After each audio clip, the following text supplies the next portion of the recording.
Cat. Yep. The cat. I thought the cat was deaf. Our That's cat stuff. our cat stuff. All right. Eric's cat is fine. Doesn't matter. Yeah.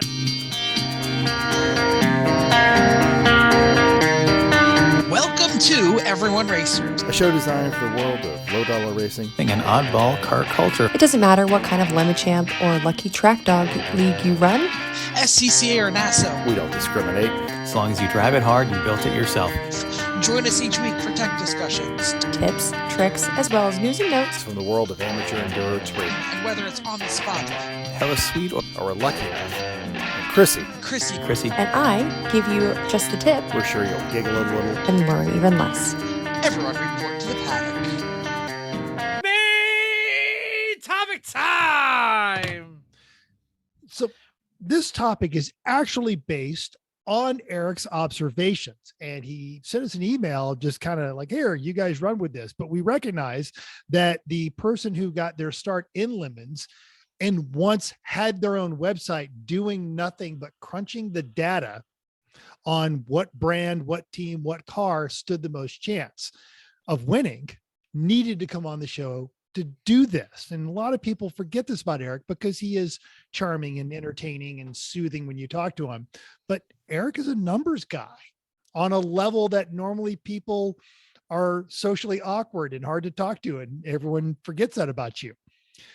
But we're talking about not step on the wiener. And I've got, the little thing in here, but you could just walk us through this. Yeah. Well, one of the things I think is really interesting is for all the subjectivity that goes into Lemons, the way we class, the way it looks like it's pulled totally out of our ass, because it kind of is, but it kind of isn't. A really interesting things happened several times this year already, which is that a car whose fast lap is in the bottom half of the field has won Class B 4 times already this year, which sounds like super nerdy. And why would that matter? But I always find that kind of stuff fascinating because the endurance racing is this weird outlier of a motorsport. And so when you have these people who are, quote unquote, slow, winning a class, what they're really doing is being efficient, and they're kind of setting a model for how other people should probably be doing this. And if you ever wanted to do better at endurance racing or Lemons specifically, these are kind of the people you should be paying attention to because they're doing it the quote unquote right way as far as the actual racing goes.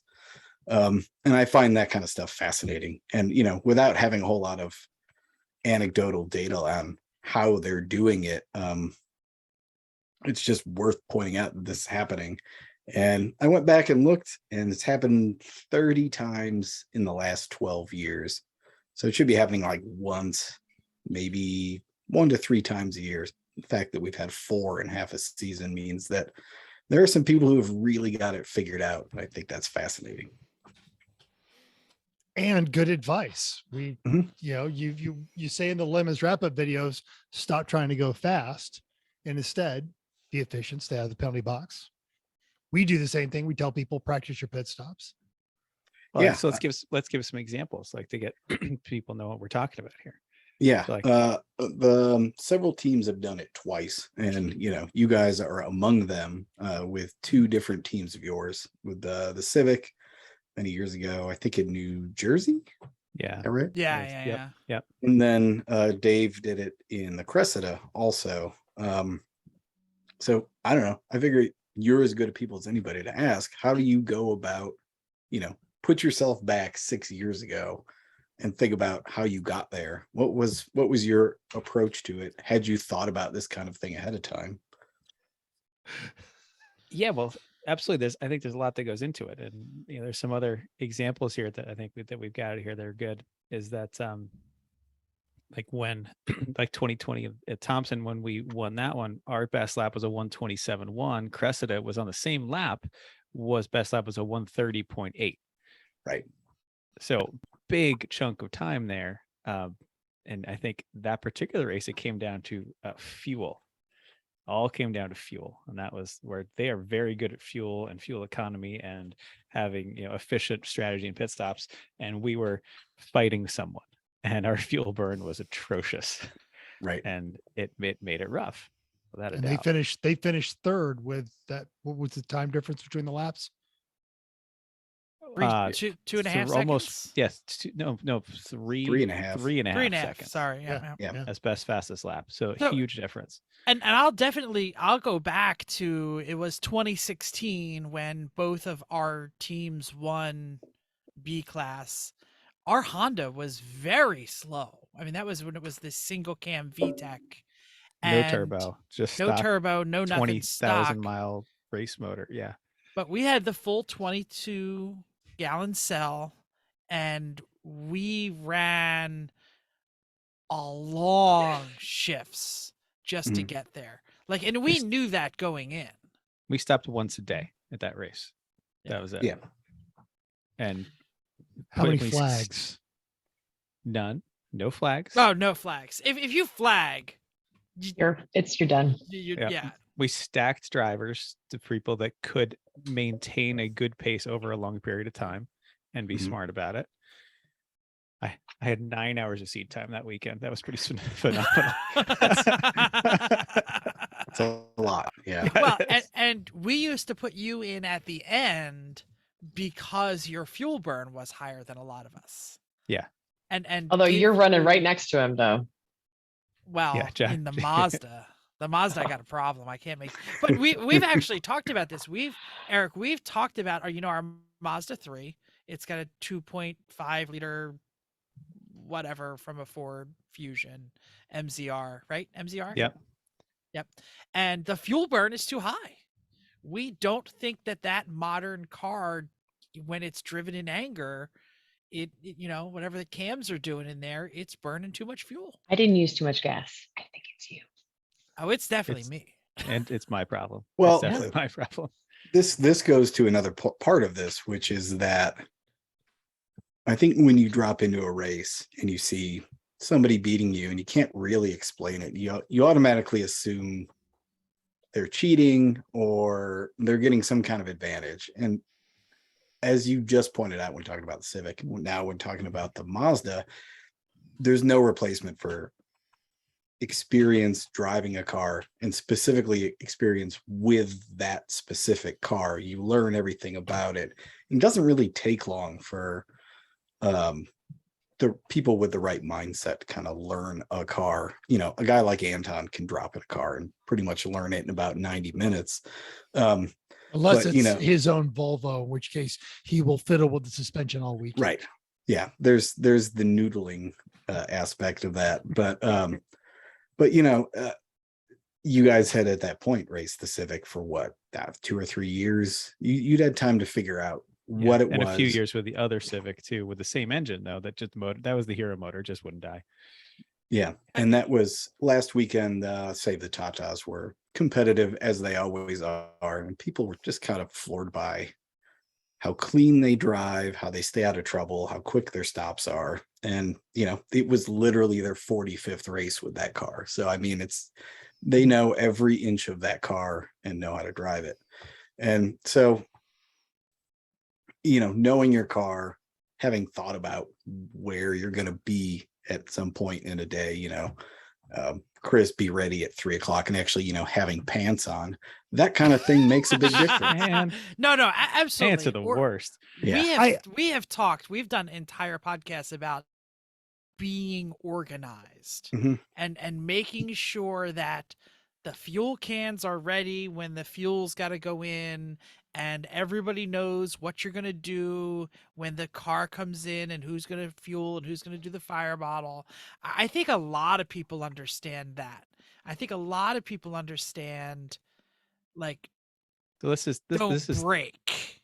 team Yeah. characteristics. Like, can we group some of these things together to make Yeah. it a little easier to understand? So team characteristics, organization, Mm. preparation, not just have the car prep so that it doesn't break, or minimize your chances of it breaking. You can never stop it really. But then like Jeff said, have the fuel ready, have your team know what their job is, not be looking for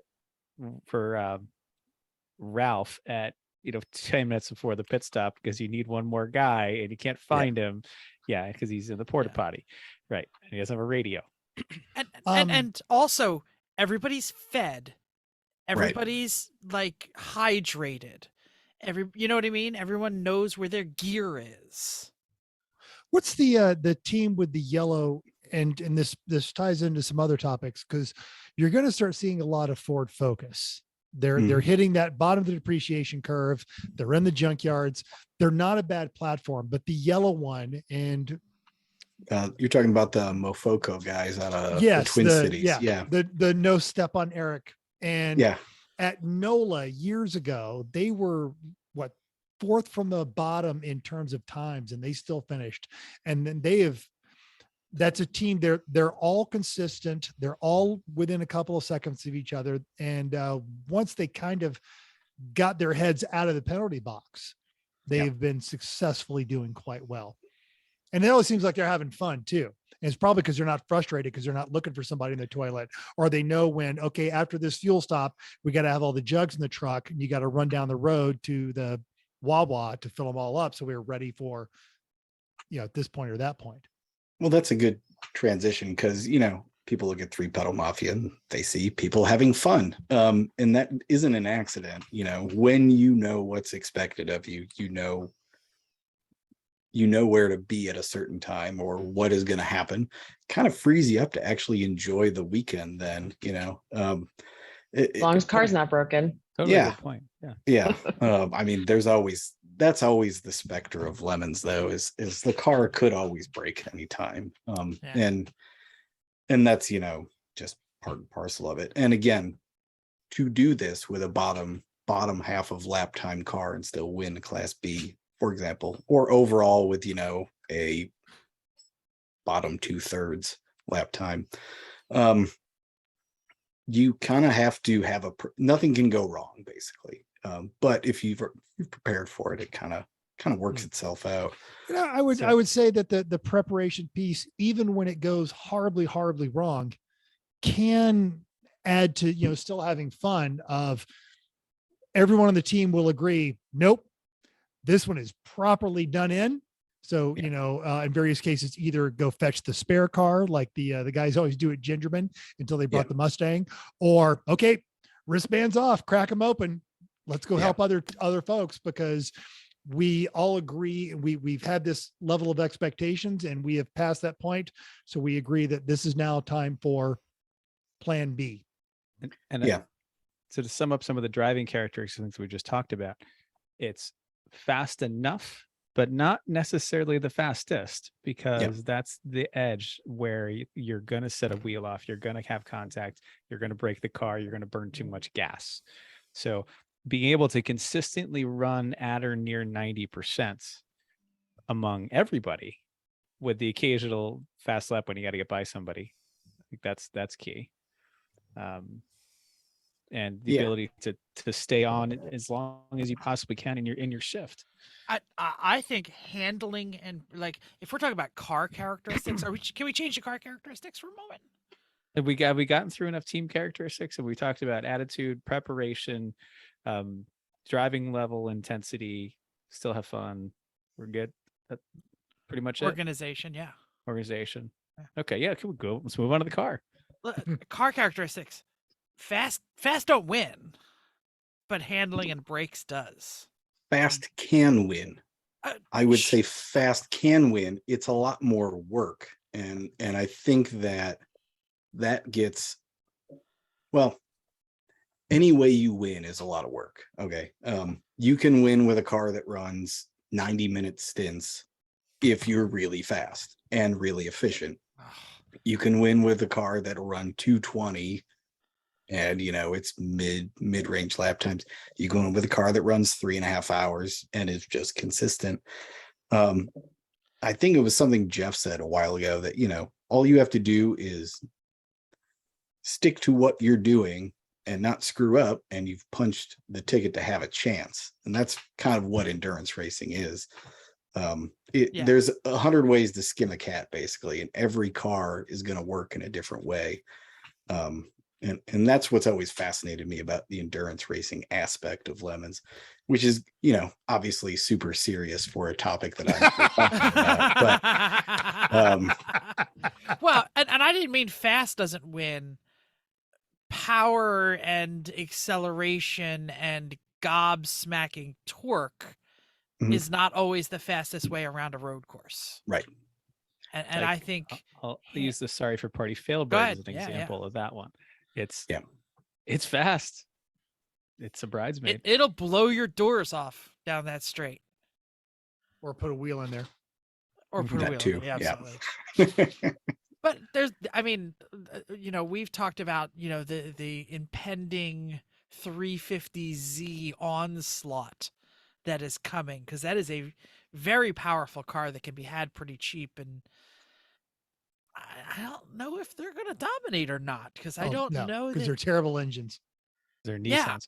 But But like, So- Right, so like, what is it? Like, we all know that, the E36, E46 is probably the easy button these days, and nothing is easy. Mhm. They're Well, not hugely powerful. no, it's close to the sweet spot though. Then we're Yeah, talking about yeah. A at this point though. I mean, Yeah, yeah. we got away from our Sorry. B conversation, but Yeah, it's whatever times you're trying to run, whatever class you're in, it's finding the sweet spot of enough power, but not too much. Great reliability for the most part, great handling and brakes. And I'm going to add another one in here. Enough driver comfort makes a big difference. Okay. Yeah. Like that's where our Civic had it. That's so nice that of was you its to problem. add. You need to have all of your drivers to be able to tell you that I'm dying for us to be like, I knew we "Oh, were all dying. I that's was okay." dying too. I just wasn't complaining about it. And now I want to touch on this because we're having the power conversation, but again, Eric provided us with some data. So if we look at 4 events this year, Mhm. where the B class cars, and in each one of these cases, I'm guessing the B class winner was top 10. Without Eric, am I allowed to share your sheet with the screen? Yeah, For those go for people it. watching on YouTube. I didn't know if And there's some the first one that propriety comes up, information there. the first one that comes up is the Psychobilly Crap Can Cranbook 318. Now, this car has been kicking around lemons for how many years? How many different teams have owned and raced that car? I think only 2. These guys bought it from Speedy Cop, who built it in 11 or 12. Yeah, it was the pumpkin or something back Yeah. then. They've done it twice. If you look, they did it in 2015 also. Mhm. And Oh yeah, you look know, at that. like smack in the middle. But at Barber this year, like 69th, nice, by the way, out of 100. Yeah. I saw You know, that.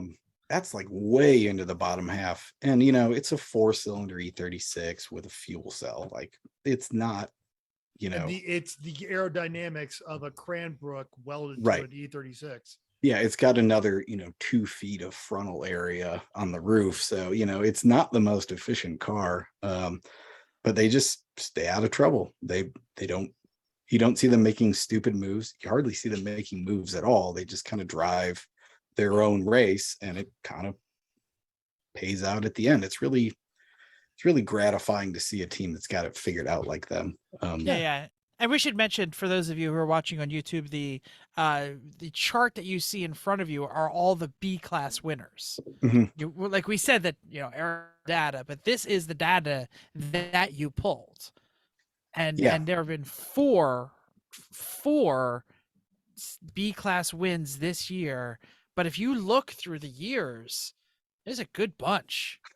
Yeah, and there's a few, that stand out. The Blue Shells in the Midwest, they ran a Honda Accord with an A20, a carbureted A20, which is not going to blow anybody's doors off with it. And they won at Road America with it, which is amazing. Yeah, and that one is in almost every one of these cases. That one you just mentioned, that was the 47th fastest out of 62 cars at a very, very fast track. That's impressive. They were doing their taxes down the street on that thing. Yeah. Yeah. I mean, 41 out of 51. Yeah. Not 47. I'm sorry. Bottom I'm 10 lap too. times. Yeah. Oh, the 40 Ginger Man was 47 out of 62. You're right. Yeah. Same team. That's impressive. I remember that Blue Goose win at MSR Houston, and they're not even halfway there. This is really interesting. And this is a good one too, for this year, the Onset Tetanus 944, which is I've driven that car and it's a really good car, but it's also a Porsche 944, which means it's going to assume the service position, which is up on jack stands in the rear while they do something to the transaxle. Yeah. And the first time it held together in the bottom half, it won and got 6th overall at NOLA. That's a fast track. What I think that was from them, and I mean, you've been to MSR races, Houston, you've seen them working on this thing. It happens every single time. And I think what it was is they realized that, they need to just baby the thing and get it to the end. And a 219 at NOLA is not fast at all. No. And a 944, doesn't have a ton of horsepower, especially that one is pretty tired. So, with the 5/8 of a mile straight going down NOLA's, front straightaway, they're not going to make up time. So they just didn't step on their wieners. And that's kind of it. You just don't step on your wiener. Yeah. Here's something else that I want to just look at this whole list. I mean, Volkswagen Quantums aside on this list. Yeah. These are all cars that I would consider good handling cars. Yeah. Golfs, E30s, fuel Volvo efficient too, in 240s. general. Yeah. A lot of Hondas. I mean, a Pinto. I don't know how they got that in, but go ahead. So I guess Chris and Chrissy have driven that car. That's Fish's Pinto Fish's wagon. Pinto, yeah. And that was at terrible. Sonoma, and it had the 131st quickest lap in it. They won Class B running away. 13th, and that's a high speed track. Sonoma is a Isn't one better than the other? I think we were in the bad one. I think neither of them are particularly good. We'll put it No, that way. true. They're not good. I just don't remember which one we were in. But yeah, I mean, it's, as you point out, these are all, with the exception of the Audi and the Quantum, which are pretty similar actually. These are all light cars. They all handle pretty well. Volvo 240, not really light either, but a good handling car. I don't know if there's a common thread other than efficiency is playing a part of this, and maybe that's what's interesting to me, because it's not the fastest car that's winning, which I mean has happened in Class B. You had the Monkey House guys at Thompson last year. That car's quick. They had always stepped on their wieners, so I felt okay putting them in B. And fast and blow uppy is also part of the Class B equation. So, and now they've basically retired that car and are running the Ombre instead. Yeah, which is hilarious to me for a great many reasons. And they ran like 11th or 12th overall, 13th in the 13th Ombre overall in the Thompson Ombre. last time. Yeah, that's amazing. Those guys are hats off, gentlemen. One of the axioms, I guess, of Lemons that I picked up from Phil is that, with a few exceptions, you can probably make any car competitive in Lemons if you want to bang your head against it long enough. But that's what I was going to say about Onset Tetanus is 944, because you and said they're neon. Yeah. But yeah, we're talking about the 944 because the 944 1B, it's years and years and years of development into that car. Yeah. Yep. It's incremental. It's making incremental changes. And I think you guys probably have, if you've been around Lemons, if you've run Lemons, you've made the mistake of changing too many things at once. And then suddenly you have a car you can't drive because you tried to make it really good, really fast. And a lot of people just don't want to play the long game that it takes to be successful in Lemons. And that's really a big part of it. And the secondary thing, and this is what you're coming to, and Chris is touching on well, is the team is all on the same page. You look at that list, those are teams that, chicken and waffles, but I feel like they've evolved into something else. Chicken and waffles, long story short, I told you we'd come back to the Quantum. That is the Quantum. It was run by Mike Austin, an automotive journalist. So there's 2 strikes against you. He won back-to-back journalists. Yeah. Right? No, he's a legit journalist. I think he's at Hemmings now. But anyway, it ran with a stock 10 valve engine for 2 races, just cleaned up.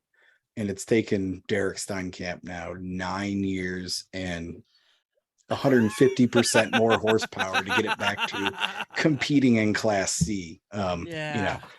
That's an organizational thing, and I love Derek to death, but he is not a guy who is thinking ahead at all. So, But you talk about a team that, they show up and they are all of the shared vision.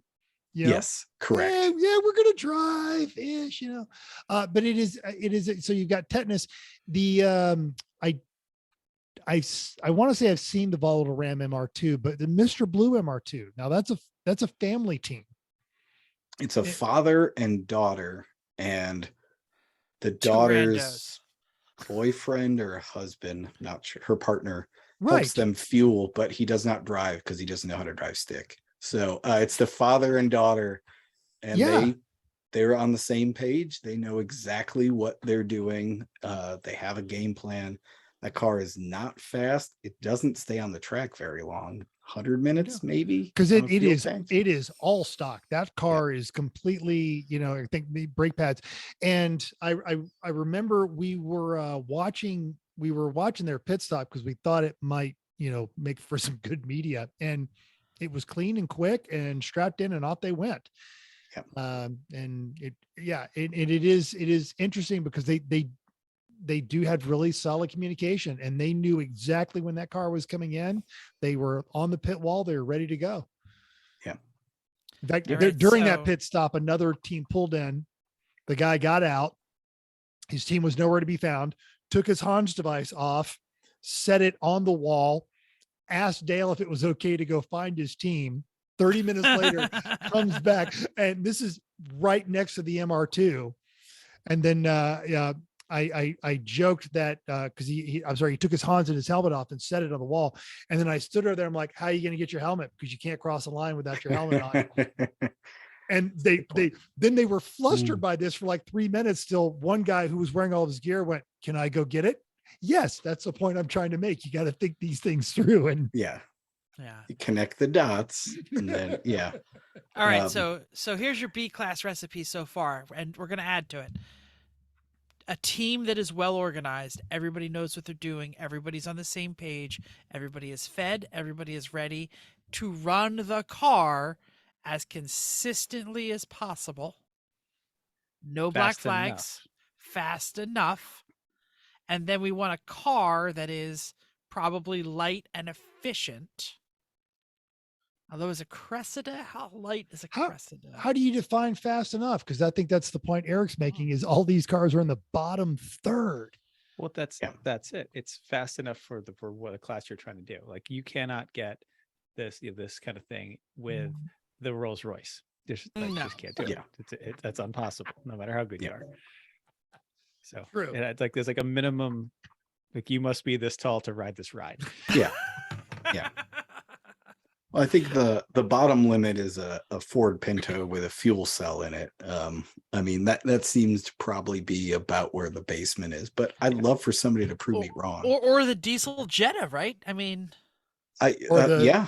Or what was it, the league, the French car that they bought from Soggy that came with. Yeah, don't think a Simca's gonna sniff around. Thank you. The Simca is not tall enough to ride this ride.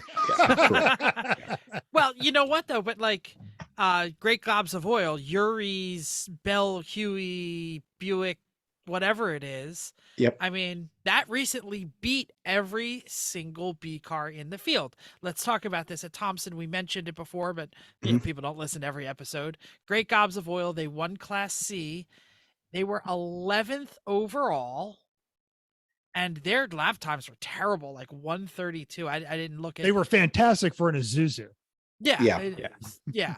But like I said, 11th place overall in a Class C car that normally you would probably say not tall enough to ride this ride, not fast enough to compete in the B class. It's that is a fascinating case study to me, because all four of you know Yuri well enough to know there is no big white board with stints written out, but the communication from Yuri is probably pretty clear, which is go drive kind of hard but not too hard, and then don't step on your wiener. That's it.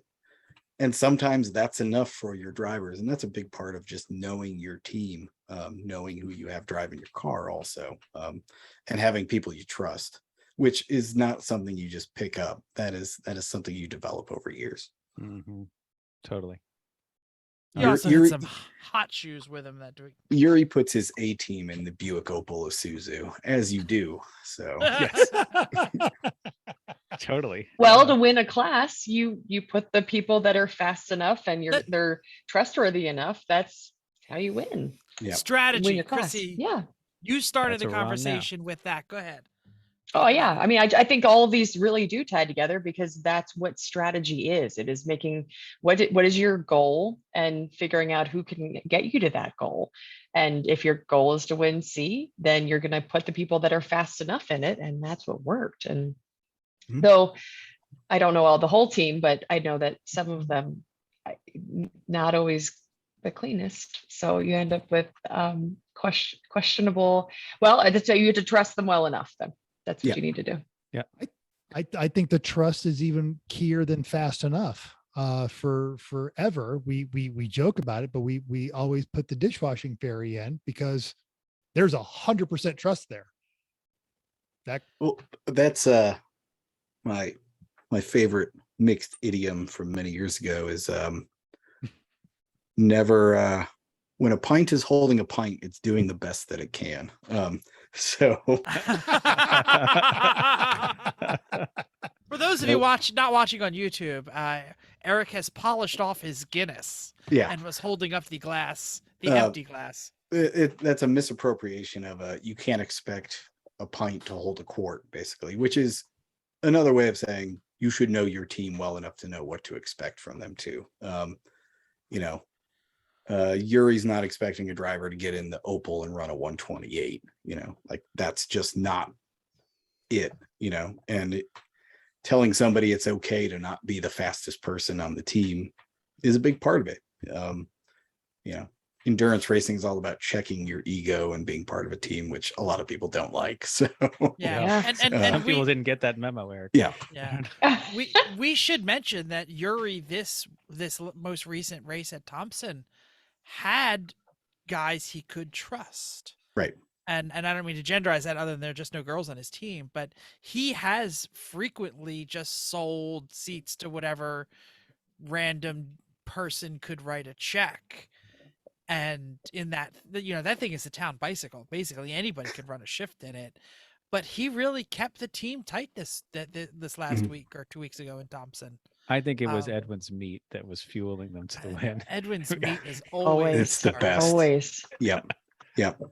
I mean, that's being well fed as a team. Yeah, totally. Yeah.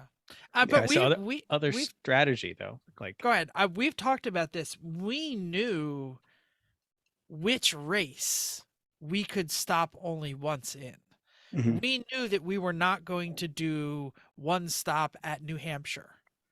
Right. We knew that we tried Thompson, that, didn't work so well. Yeah, I almost made it. Yeah. 3 more laps, Jeff. I'm dead in the pits.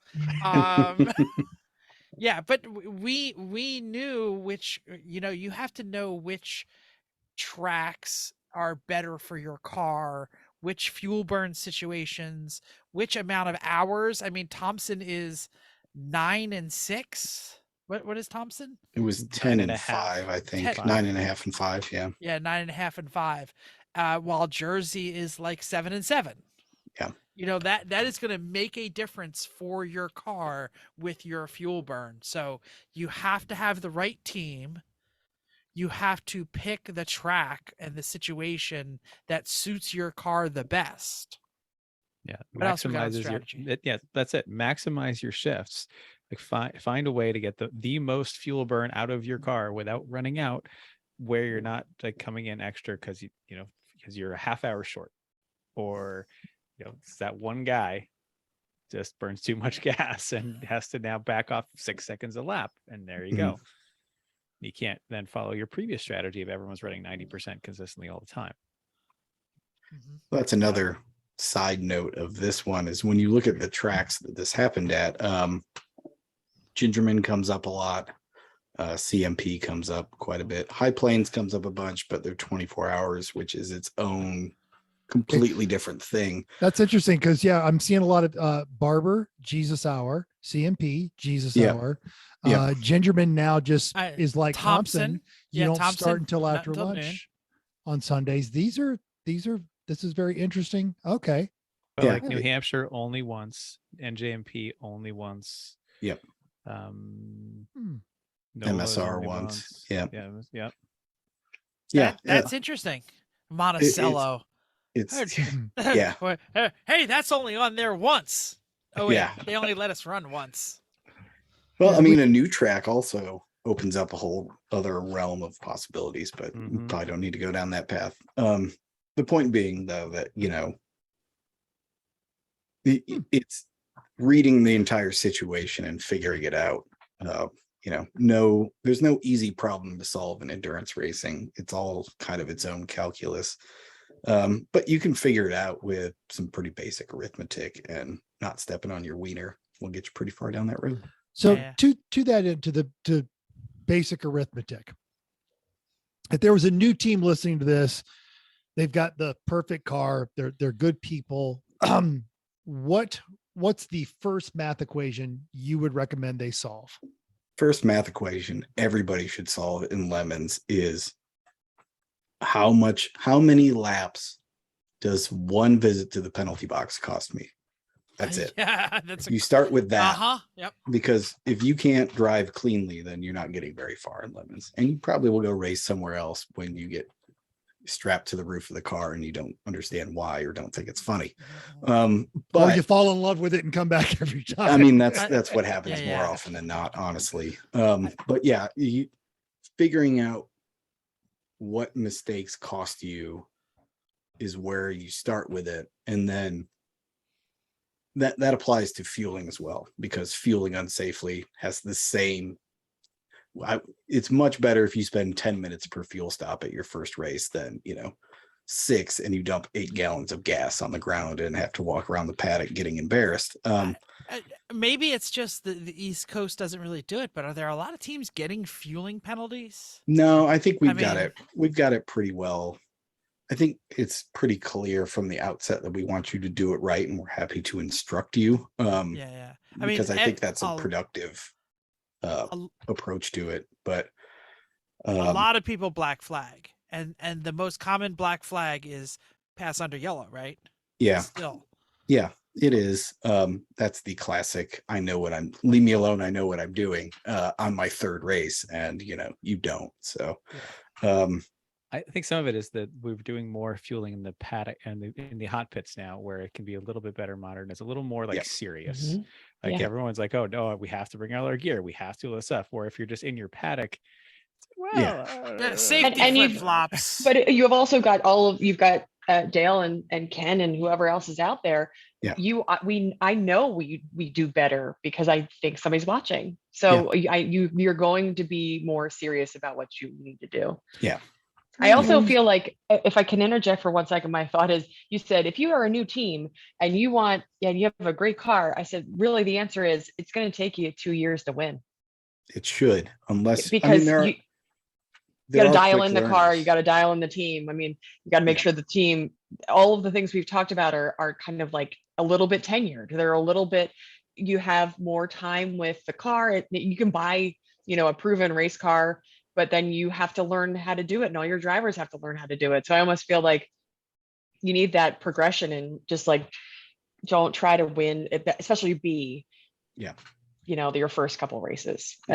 I feel like that's what we're talking about.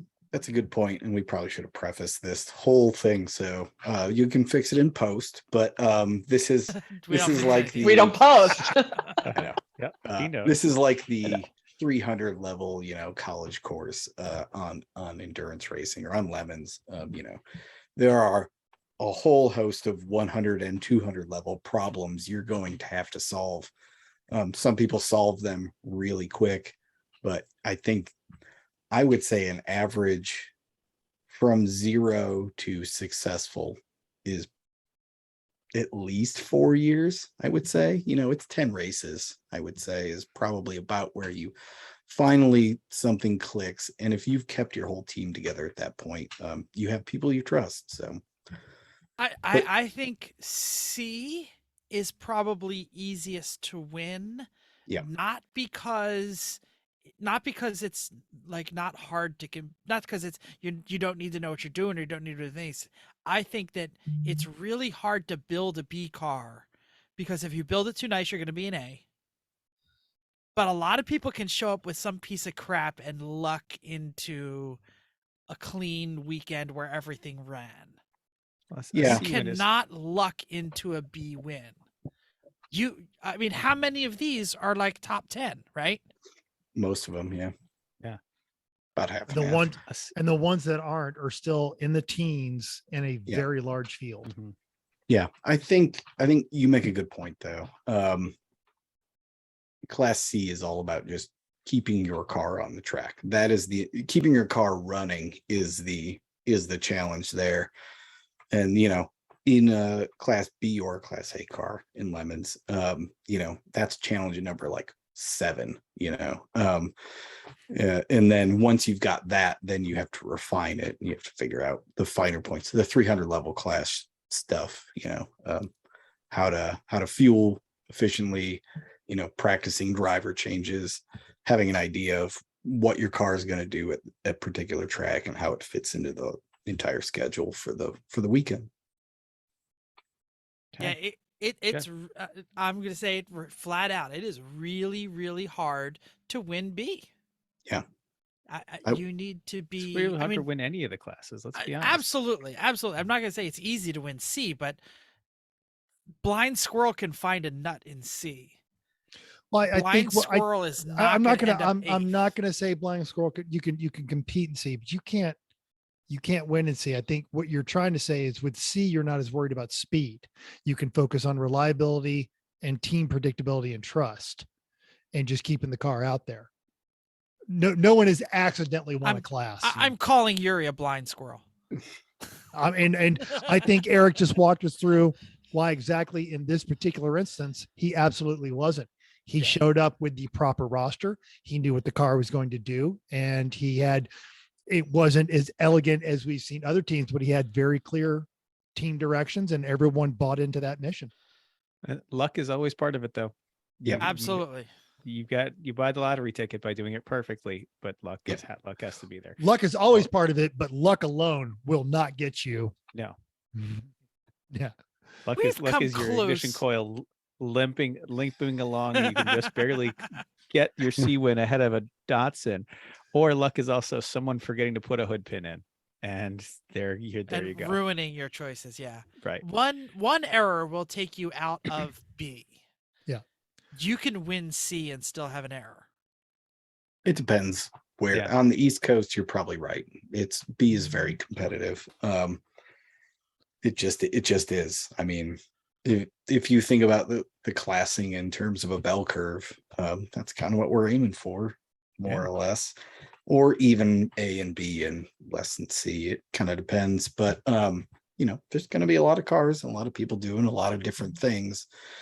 And frankly, one of my favorite things that happens is, end of day Saturday, car that has been nowhere, that you've not noticed, that has been running 19th for most of the day, but it's kind of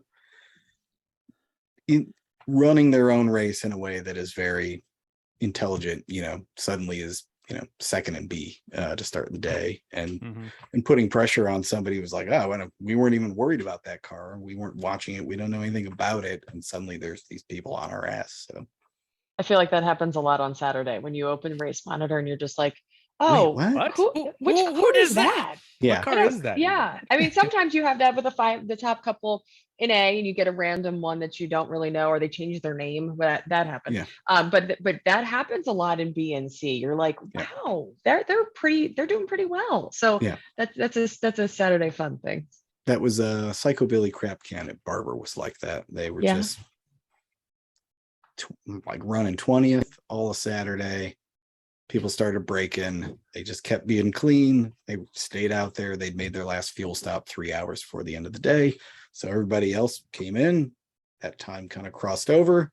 suddenly they're ninth, and it's And just I do want to kind of bring this to a close. And I absolutely agree with Eric. I do love seeing that, especially when you look over at that team and they kind of knew that they were Mhm. doing it on the stealth. Yeah. As someone who occasionally works for Lemons, I absolutely hate that because you have no media for Well, that team that is now. yeah. I mean, there is occasionally that scramble, but that's a good scramble to have. Yes. It's like when Alexander Rossi won the Indy 500, leading only the final lap, and it was the Only the final TV half a TV turn, hadn't right? even followed him. Like they Yeah. didn't know anything about his race. And then you go back and you look at the numbers, and you're like, oh shit, he had this figured out like for hours, like he had been working on this thing. And if it went just right, he would pop out at the very end with the win. And sure enough, there it was. So that's the kind of stuff I love about racing. Stuff that comes out of nowhere, surprising. It's never an accident. It's done with purpose and it's done with intelligence. And I personally find that really gratifying for the teams that win it. So let me reflect on something you said and maybe ask a following question that, maybe you'll answer, maybe you'll just tell us it's too close to the sauce and you're not going to answer. When you're classing, there's no guarantee you're classing against the rest of the field. But you said class B on the East Coast is maybe a little bit more competitive.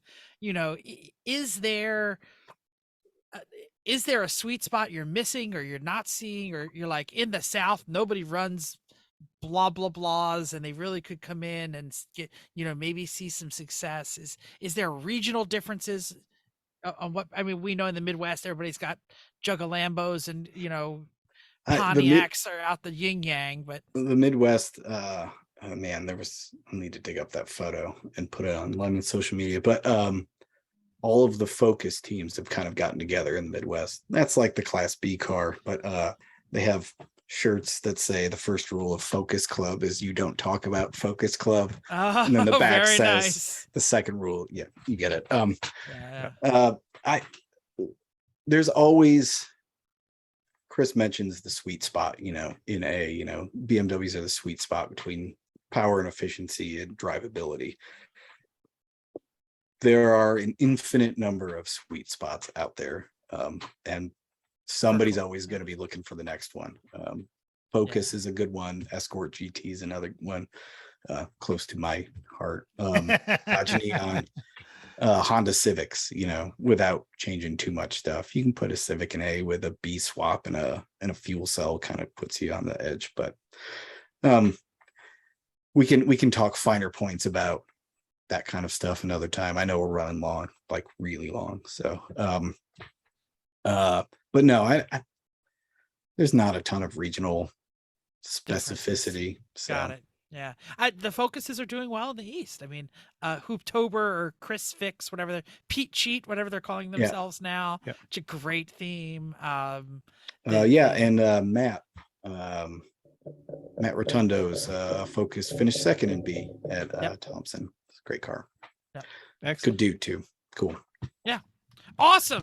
What else do we have to say about Class B before we wrap this puppy up? This is a great topic, Eric. It was great to actually put all these things together and think about it. So thanks for bringing it up. We appreciate it. Yeah, thanks for hosting me being a super nerd every once in a while.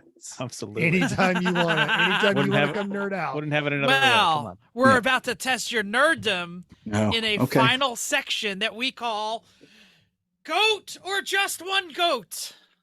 If I say just one goat, you know what I'm talking about? The greatest of all time, right? Great. Yeah. Exactly. Or also the joke about I built that bridge. You think they call me bridge builder? No, just one goat. Recently at Thompson, Aaron, I think it was Aaron, was giving out the awards, and he said that Momrath was the first team ever to win 2 Thompson races.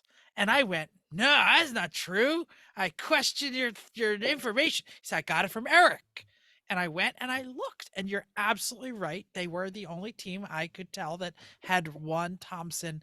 But Amanda has won so much, I just assumed that she had won more. And we love the Momrath people.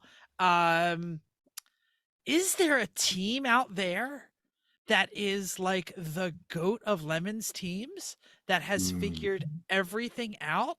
I mean, Current or past. current or past. I threw three potentials in here: Okay. Eyesore, Momrath, Tatas. You Yep. know, like, is there a team that just shows up and really has it all figured out? They have a great car, they have everything, and obviously they're not your favorites because you love Class C, and you hate all these dominating people with their cheaty BMWs like us. But who's got it figured out there? Is this like crap, not crap, where I can only answer one thing?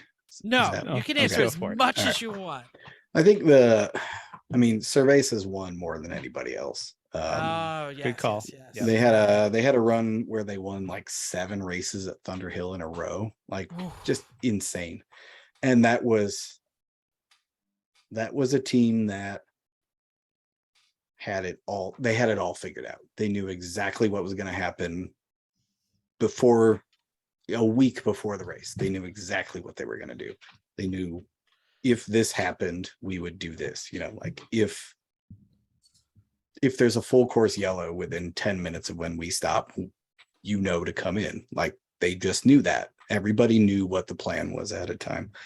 Haven't seen them in a while. I think life happened. But yeah, I would say they're probably in the running. If I was going to pick one team that really gets it, that knows how to get everything out of their car, it probably would be, and this might surprise you, it'd probably be Dirty Duck Racing out on the West Coast. Unfamiliar. They've got a little black Volkswagen GTI, like a 1980. Mark 1 It's a GTI. Mark 1. It's got a magic hat on the roof, and something's always coming. It's on a wiper motor, so something goes up and down. Yeah. I know that team. Yeah. Never I know the fast. car. I don't know the team. Never fast. Absolutely never fast. Close to bottom half, or right in the middle, and like a top 5 car all the time. They finished second in B like 9 freaking times. I feel kind of bad about that. They have won once or twice, but they're 40 something races in with that thing. It just kind of works. They drive it. They know what's going to happen. They have a plan. And at the end of the day, they make a really wicked gin and tonic. And that kind of matters. Like they know what's going to happen on the track. They know what's going to happen off the track. They have a plan for everything. And I think that kind of thing maybe flies under the radar, but really great team. And We're it's a totally all That's thinking great. about A-class cars, winners, and we don't. See, I'm Eric's not on the thinking math. about He it. knows. I know, no, I think it's great. No, that's Yeah. why we asked you the question, because Yeah. we weren't thinking about them. They are, and they are painfully pleasant as well. Yeah. Just that they'll mentor, talk to anybody. Great people. 100%. Honorable mentions to the extended family of Onset, Tetanus, and Hella Shitty out west. Just the best people. You won't find better people than them. Love those guys. Competitive, race wins. End of the day, they kind of just want to hang out and just soak in the atmosphere. I can appreciate that. But none of them are the Penske of Lemons, right? Right. No, Cerveza is the Penske of Lemons. Oh, you said hands we down. were the Penske of Lemons once. Oh, did I? Oh, Yes. well. Oh, I think it was Nick. It was okay. Oh, wasn't Nick? Oh, well, I mean, all right. Sorry. Cerveza is the Penske of winning Lemons races. Oh, I got You it. guys are the Penske of dominating Lemons in all of the important facets. There we go. Got it. Oh, it's We so the good. I was trying to headset racing. look on the boat. Aren't we the crap? Oh, Jesus. Capscan Grandmasters non-parallel. Yes. Perry, Not- yeah. not there you for go. early. There. Oh, That was okay. on the that's a Rolls th- Royce. That was. Oh, on the okay, Rolls-Royce. okay. I thought it was Okay. on there. That's- And I know that's for a That's different time. ancient history. I That know. is. But it's still funny now. It is still funny now. All right, Eric, this is great. Thank you so much for Thank being you. here. We Thanks for appreciate having it. me. Yeah, now let's see. What are the odds Jeff has a music queued up? I do have the music queued up. 0. I'm trying to see if it will play Uh-huh. or my speaker. 0. Are Doesn't we seem going to to go play. with our course not. topic for next week that we talked about potentially Sure. the Why recent not? listener suggested concept of Why not? okay. What is that, Chris? What are we going to be talking about next week? I don't remember. We talked on. If I have to pull up the Slack and look at it, what was it called? Team It was- communication. Right? Oh shoot, they weren't good at No. this. We're not good at this. We'll put it on social media. Look on social So media. it We want is your the information. mystery things that go wrong with your car during the race and how we figured them out. So if you had a particularly challenging weekend, you couldn't figure out something that went wrong with your car, tell us that story. We're going to be relaying our stories of how we tracked just this one problem that refused, the gremlins that run around the Lemons paddock, and ideally we'll all come There's out of this. gremlins in the lemons paddock. Which Oh. paddock are you in? There Don't was get them one wet. last weekend. Oh, That's yeah. our next theme, gremlins. Oh Okay. boy. Okay. So tell us your Anyway, stories. Send come us on, all your stories, read it. all your social media. Come on. Yes. Go, Jeff. Thank Go, you Jeff. for downloading us. We hope you enjoyed this week's edition of Everyone Racers. We also hope you'll join us in the world of driving, racing, and building because everyone can be a racer, even you. If you enjoyed this podcast, subscribe and then email Eric and tell him how much you loved him on this show. If you have any questions or show ideas, or you want to tell us about the mystery problem you found, email us at everyone.racers@gmail.com. You could still text Mental 484-243-0455. He loves pictures of your junk. Find us on Instagram or Twitter at everyone.racers, YouTube and Facebook, Everyone Racers, Reddit /E1R. He's showing us pictures of his junk again. Thanks again, and until next week, keep the focus sharp unless you drive something else, and then just keep those wheels down.